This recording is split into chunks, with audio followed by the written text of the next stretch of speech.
जय हिंद दोस्तों, स्वागत है आप सभी का। पाकिस्तान, श्रीलंका, बांग्लादेश और अब नेपाल, चारों देशों की सरकारें गिर चुकी। चारों देश साउथ एशिया का देश है और ये चारों देश भारत के पड़ोसी देश हैं। इसे आप एक संजोग मानते हो क्या? बिल्कुल नहीं। ये चारों देश का सरकारों का गिरना यह एक संजोग नहीं है, ये एक सोची समझी साजिश है, रणनीति है।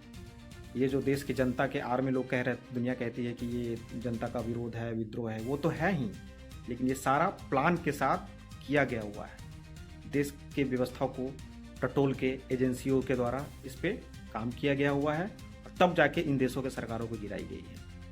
अचानक से ये पिछले 2 से 3 सालों में क्या हो गया कि साउथ एशिया के कुछ छोटे छोटे देश, जो खास करके भारत के पड़ोसी देश हैं, उसमें इस तरह का सरकार के खिलाफ बगावत करके, मतलब मानो एक तरह से युद्ध हो गया हो, इस तरह से वहाँ के सरकारों का गिरा देना, देश का हजारों करोड़ों का नुकसान करवा के सरकार को डैमेज करना मात्र संजोग नहीं हो सकता है। आप सोचेंगे, आने वाले समय में आपको सच्चाई पता चलेगी जो मैं आज आपको बताने जा रहा हूँ। इस साउथ एशिया के देशों में जो अचानक से सरकारों का गिरना है, जो शुरू हो गया 2022 से, इसके आड़ में निशाना भारत है। भारत के सरकारों को डैमेज करने के लिए इस तरह की रणनीति की जा रही है। कहते हैं ना कि पड़ोसी के बगल के घर के बगल का कोई अगर गलत काम करता है तो उसका असर उसके दूसरे वाले के घर में पड़ता है, ये बड़े बुजुर्गों ने कहा था। वही है, इसके लेके सरकार को डैमेज करने को लेके भारत में ये चीज़ें हो चुकी हैं, जो आप लोग को पता होगा शायद। शाहीन बाग आप ले लो, किसान आंदोलन ले लो, इस सब के रीज़न भी, इस सब के पीछे का कारण यही था। लेकिन भारत जैसे महादेश में, भारत जैसे शक्तिशाली देश में ये एजेंडा फेल हो गया, एजेंसी होगा। इसका इस्तेमाल तब जाके भारत के पड़ोसी देशों पे किया गया ताकि अगर पड़ोसी डैमेज होंगे तो इसका असर भारत पे पड़ेगा। इसलिए मेरे देश के वासियों, आप किसी भी भ्रम में मत रहना। हमारा देश दुनिया की ताकत बनने जा रही है। साउथ एशिया का देश है, साउथ एशिया में भारत की अपनी एक ताकत है। भारत अपनी मर्जी से काम कर रहा है। ये सारा कुछ भारत को डराने और भारत को डैमेज करने के लिए रणनीति के तहत किया जा रहा है। ये छोटे छोटे देशों को के सरकारों को गिरा के क्या हासिल मतलब करना चाह रही है दुनिया? अचानक से भाई, भ्रष्टाचार दुनिया के किस देशों में नहीं हो रही है और कब से नहीं हो रही है भाई? लेकिन इस तरह से जो खतरनाक तरीके से बगावत करके, क्रांति करके, जिसका नाम लोग क्रांति का दे रहे हैं, ऐसे कैसे संभव हो सकता है? देश का हजारों करोड़ों का नुकसान करवा के जो बंदे सब, जितने भी लोग विरोध करते हैं, वो अपना रील्स बनाते हैं जैसे मानो कि वो लोग मस्ती कर रहे हैं, लूटपाट है ना, एंजॉय कर रहे हैं, रील्स बना रहे हैं, बोर्ड सोशल मीडिया पे वीडियो पोस्ट कर रहे हैं। ये सब किस तरह का विरोध होता है भाई? आप मानो या ना मानो, सरकार गिराने का जो टारगेट था सिर्फ और सिर्फ हमारा देश भारत था।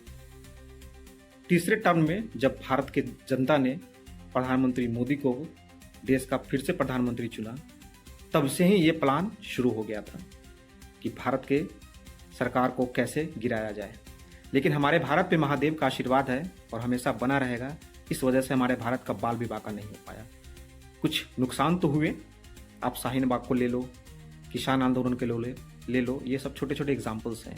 लेकिन जब भारत में ये सक्सेस नहीं हुआ, तब एजेंसीज ने, जो एजेंसीज देश के सरकारों को गिराने का ठेका लेती है, उन लोगों ने भारत के पड़ोसी देशों को साथ इस तरह का साजिश करना शुरू किया, जिसमें पाकिस्तान से शुरुआत हुई। इमरान खान की सरकार के साथ वही हाल हुआ, उसके बाद श्रीलंका के साथ वही हाल हुआ, फिर आप बांग्लादेश को देख लो, फिर आप नेपाल को देख लो। यानी कि अगर पड़ोसी देशों में इस तरह के जो तख्तापलट होंगे तो उसका असर हो सकता है कि भारत में हो।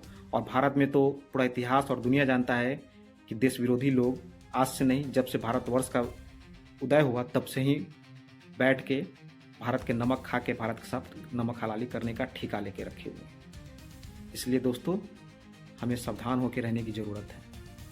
इन छोटे छोटे देशों जो खुद दूसरे के पैसों पे पलते हैं, जब से ये देश आज़ाद हुआ होगा, आप पाकिस्तान को ले लो, श्रीलंका को ले लो, बांग्लादेश को ले लो, इन देशों को तो खुद दूसरा देश, बड़े बड़े मुल्क, एक बड़े बड़े समिट पालते हैं इन लोगों को।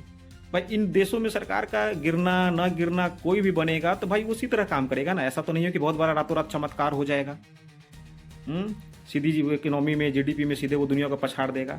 नहीं भाई, ये सब कुछ नहीं है, ये सब सिर्फ रणनीति है। भारत को डैमेज करने के लिए। और एशिया में भारत को डैमेज करने का मतलब होता है पूरे एशिया महादेश में जितने भी देश हैं ना, सारे को डैमेज करना। लेकिन हमारे देशवासी, इस भ्रम में आप लोग मत रहिएगा।